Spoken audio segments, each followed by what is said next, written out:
several months ago, Chuck asked me, what are we doing for Christmas? And I said, things and stuff. It's going to be good. I don't know yet. I want to tell you that a lot of the inspiration for this series came from my trip to South Carolina. Because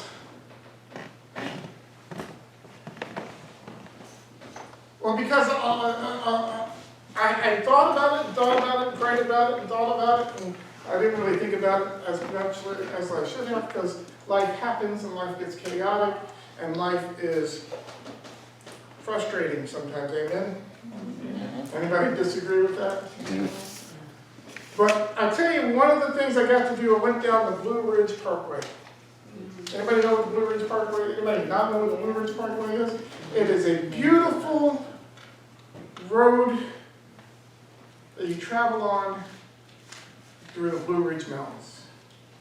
And it takes you all the way, and there are scenic lookouts and scenic places to just look out and see the nature of God. And some of them are more interesting than others. But I stopped at this place called, I entered the Blue Ridge Parkway at a place called Buena Vista, which I think in Spanish means good view. And I got to the top, and at the top of this mountain, and there's the scenic overlook, you can see the entire valley. You can see the city of Buena Vista, which is, about that big from as high up as I was. And then one thing that overtook me was how quiet it was up there. I mean, a quiet to the point that if you yelled at the top of your lungs, it would still be muffled and silent and peaceful. I guess that was a seed, because I didn't think about this series until I was driving back from South Carolina a week later through the mountains of North Carolina and Virginia, and it hit me. This world is in chaos. I had read an article or two on the Facebook, on the interwebs, and I see all the arguments and yelling, and by yelling on Facebook, everything is in all caps with 3 exclamation points. I've been listening to the Democrats go after the president go after the Democrats. I don't know what the Republicans are doing because the media doesn't talk about them. But there's a battle going on. There's wars going on. There's stuff going on in our lives. There's stuff going on in my life. I'm currently unemployed, and I'm freaking out about how I'm going to pay rent in January. I think I might have December covered. I'm not sure.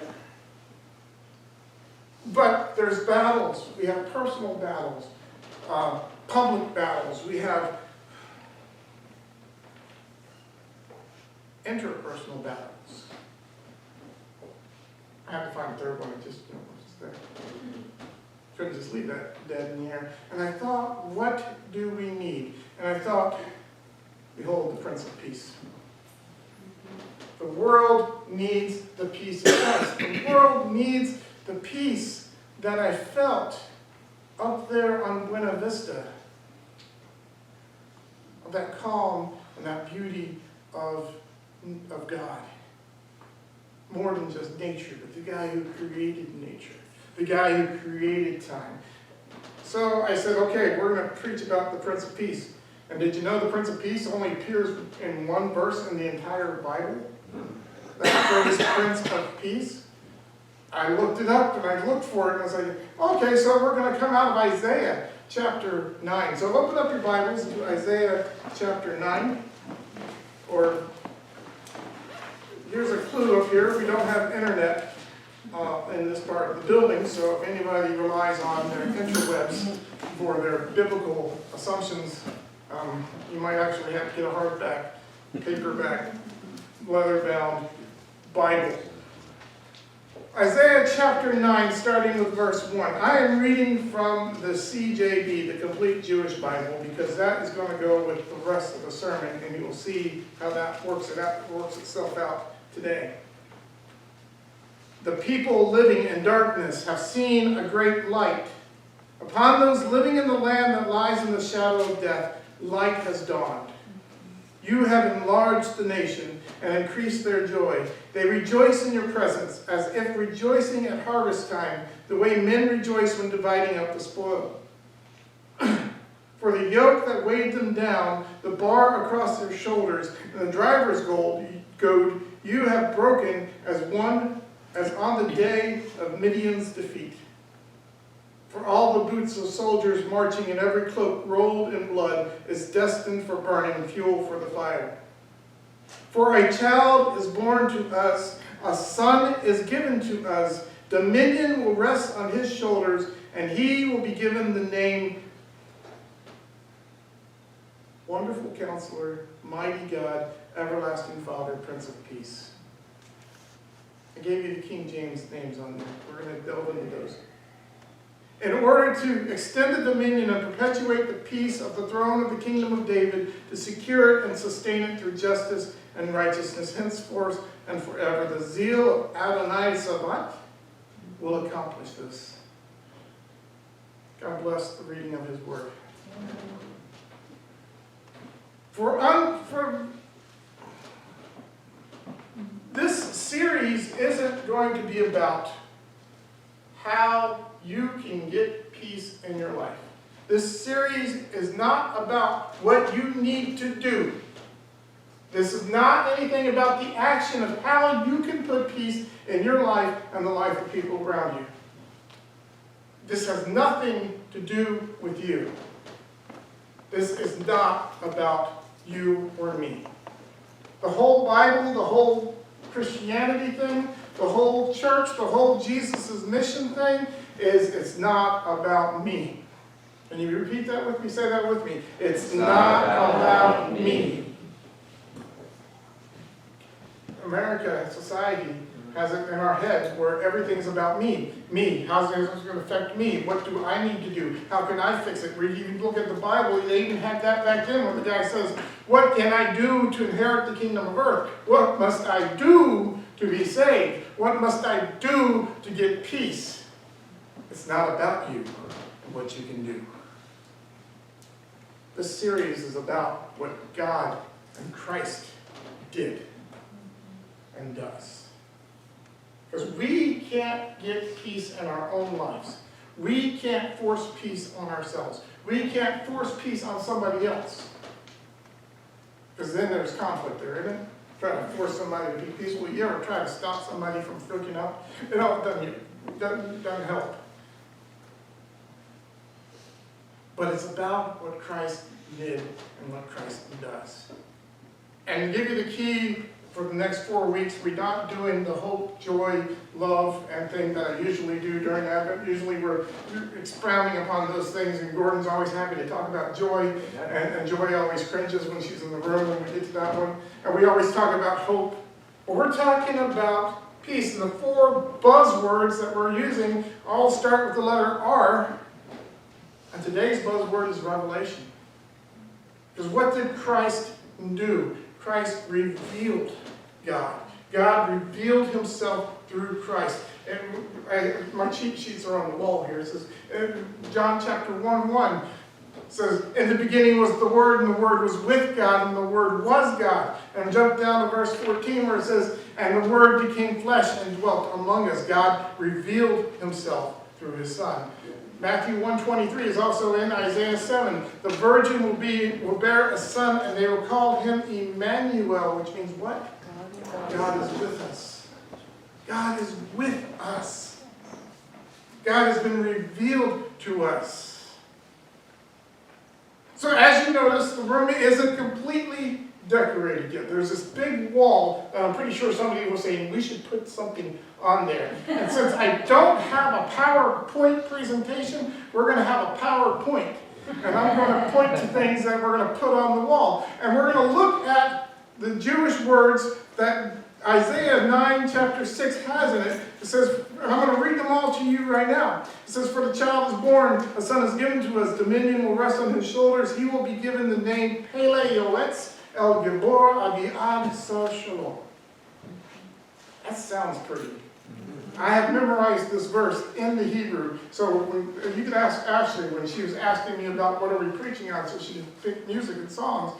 I had to stop and think about what were the English words. Because the way King Jimmy translated them is incomplete. And then we're going to do it. We're going to show you things. So the first thing that the Bible says that he will be given the name Pele Yoetz. Pele Yoetz. We have translated it. King James and his cohorts translated it the Wonderful Counselor. And he was close. One of the secrets I learned in Hebrew translation is that the adjective comes after the verb of the noun. So, Pele is wonderful, or wonder. Yoetz is counselor. This is more appropriately translated as the wonder of the counselor. Think about that. God said that his Messiah is going to be given the name Wonder. I can see, that gives me the chills just thinking about it. Remember the wonderful world of Disney, or Disney realize, ever been to Disney World? And it's just filled with kids with wonder. Christmas is a time where kids' eyes are filled with wonder. And everybody knows that a kid is anything from the age of 1 to 92, as the song says. Or even beyond. We have 100 and something year old. The happiest woman in the world was in her early 90s, and she said one of the things that kept her being happy is the fact that she watched cartoons. And her favorite cartoon was Clifford the Big Red Dog. Which I love that one myself because it's a dog, it's a puppy. It's like the size of this church. But you know, the wonder of the counselor. The fact that God's first name for his son, for this Messiah, is wonder. What is it? It's amazing. It's beautiful. It's gorgeous. It's something unknown. And then he says, of the counselor.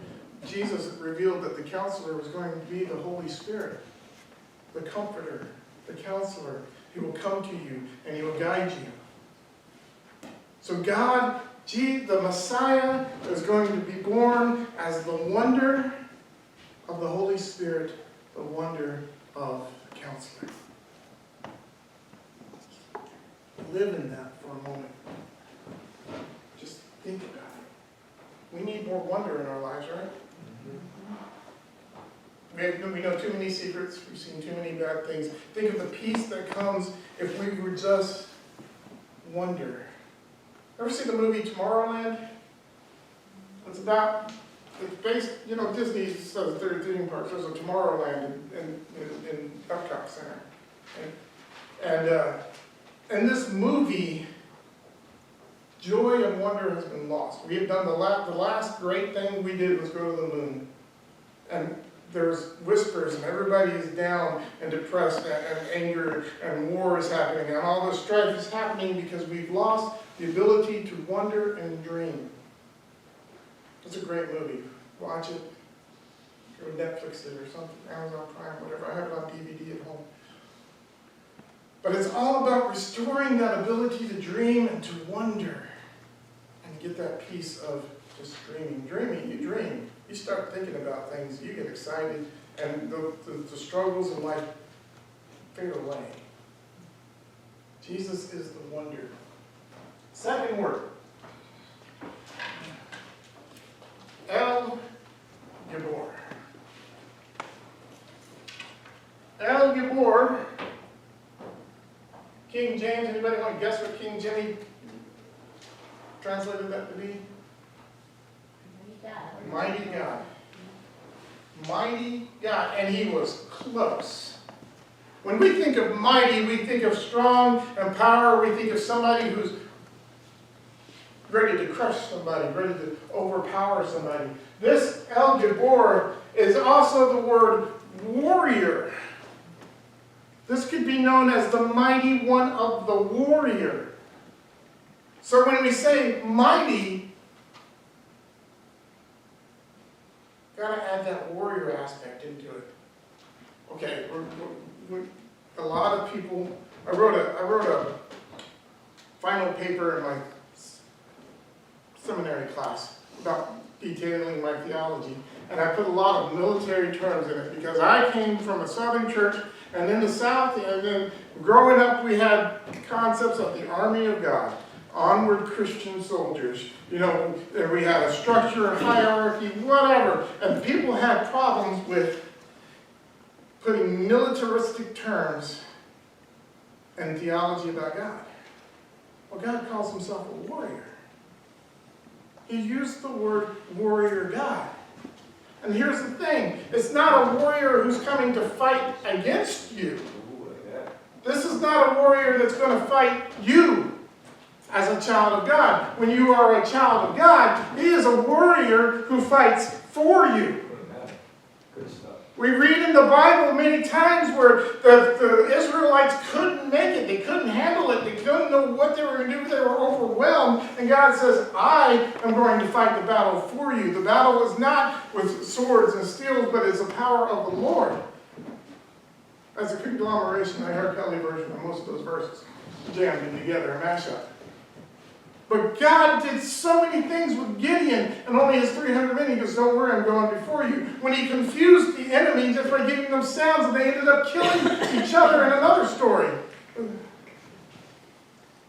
Christ is fighting for you. You don't think we're in a spiritual war? You don't think that there's a war going on that we can't see? Wake up. There is one. God, and there's a battle for our very lives, our very souls. But we have the El Gibor, the warrior, fighting for us. When I got kicked off campus at Whitebeard University, I always go back to that. I had so many people tell me, I'll just take it, hide off, go lick your wound somewhere or whatever. I'm like, no, but it's not fair. It's wrong. I had one student look at me and she said, I'm not okay with this. I'm going to go talk to somebody. And I like, you're my favorite student. Because you want to fight for me. To hear somebody who wants to fight for you, to take up the battle for you, and then you got one who's already won the battle for you. He is the mighty warrior God, the El Gibor. The mighty warrior God. Third name. This is one of my favorites too. Avi-Ad. Avi-Ad is a very strange semantics, strange word phrase, put it together. It's not even found in it. Avi means father of. This is the father of. Then we get the word odd, which is an odd word. It means again or until. This is the father of the again or until. I love God because he plays with words. I don't love God just because he plays with words, but I love the fact that God plays with words because I play with words. You can read I wrote a poem called Instagramification that I will read to you one more time. And I'm playing with words all over the place. So God plays with words. He says, it's the Avi-Ad, the father of again and until. King James translated it everlasting father, which is close to accurate. But think about it. He's the father of the again.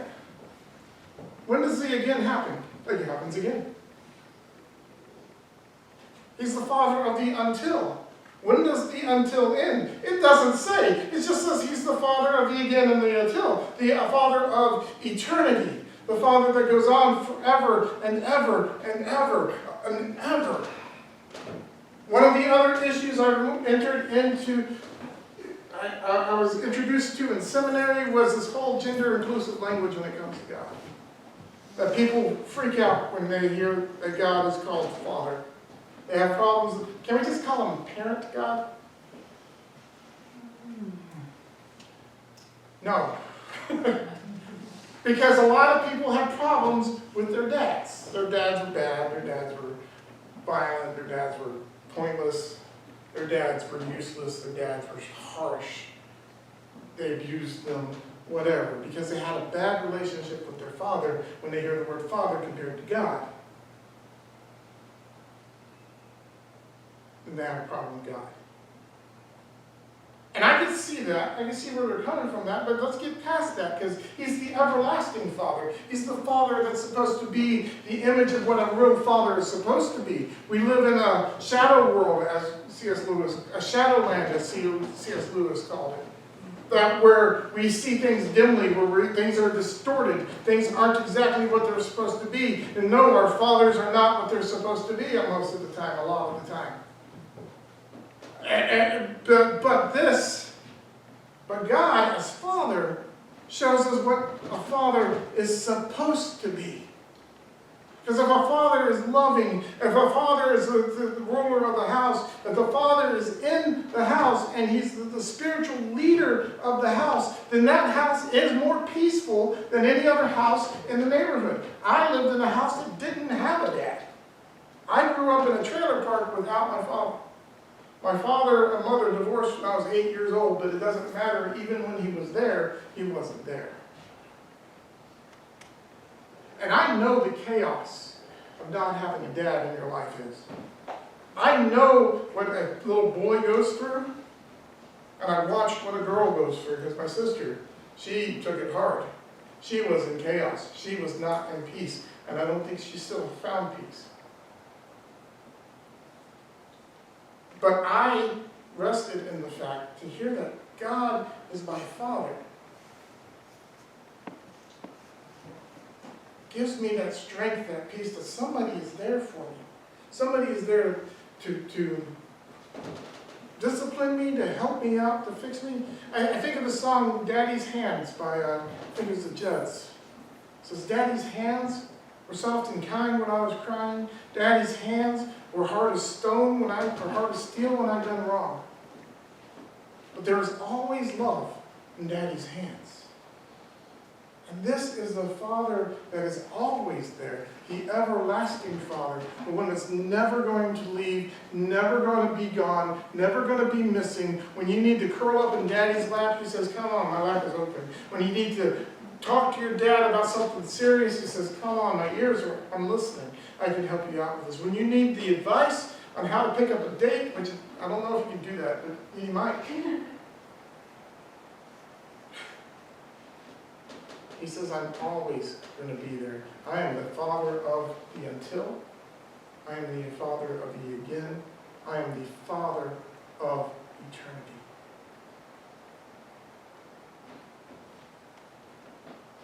The odd. The final one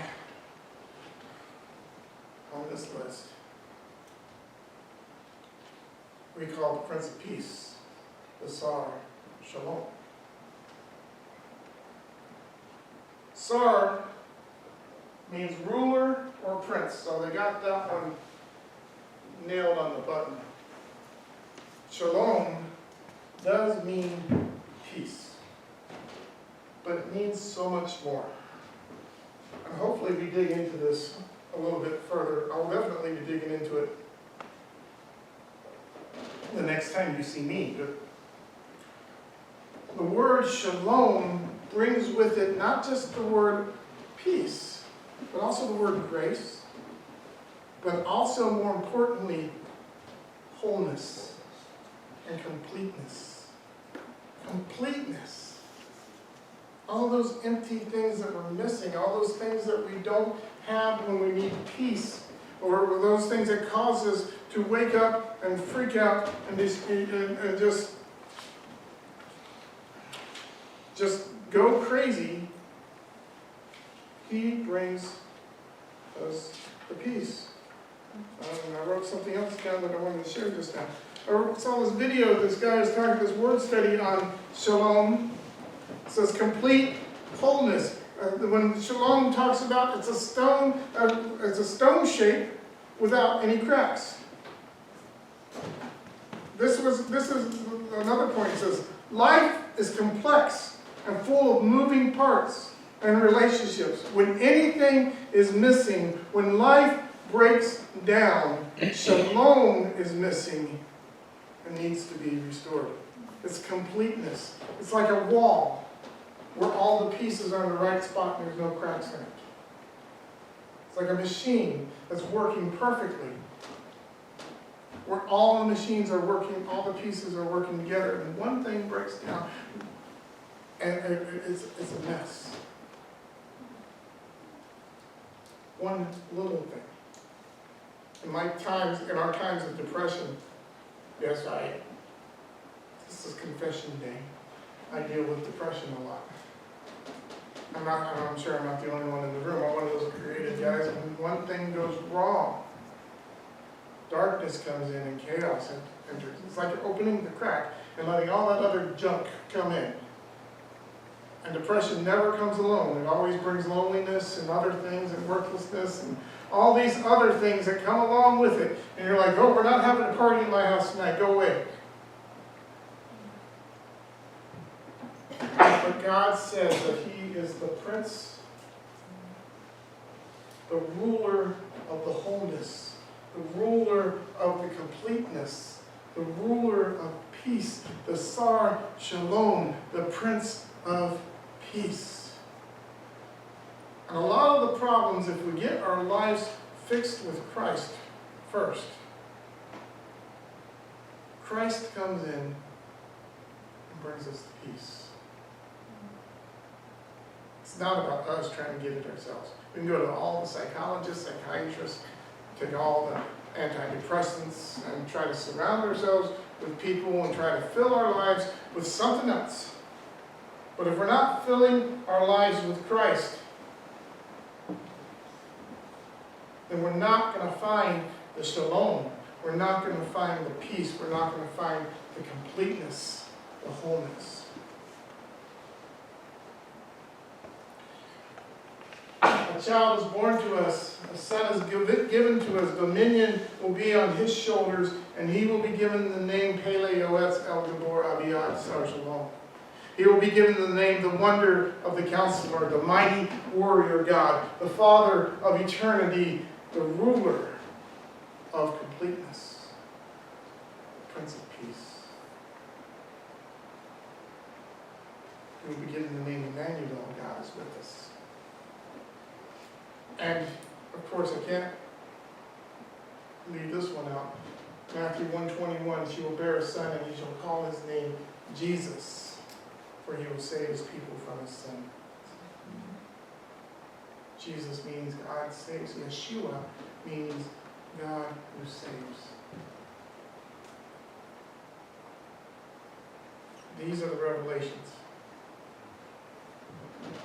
that God gave through the Messiah, through His Son.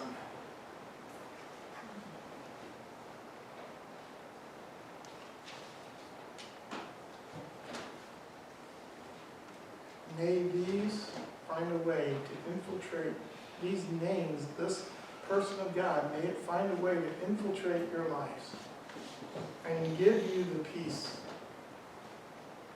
Because who is it not about? It's not about me. Not about you. Who is it about? Jesus. Yeshua, Emmanuel. Pele Yoetz El Gabor Abiyad Sar Shalom. Let's pray. Father God, thank you that it's not about us. That we don't have to strive for peace. That you said you'd give it to us. Thank you for revealing yourself to us. Thank you for showing us who you truly are. thank you for coming. I love you, Daddy. In Jesus' name.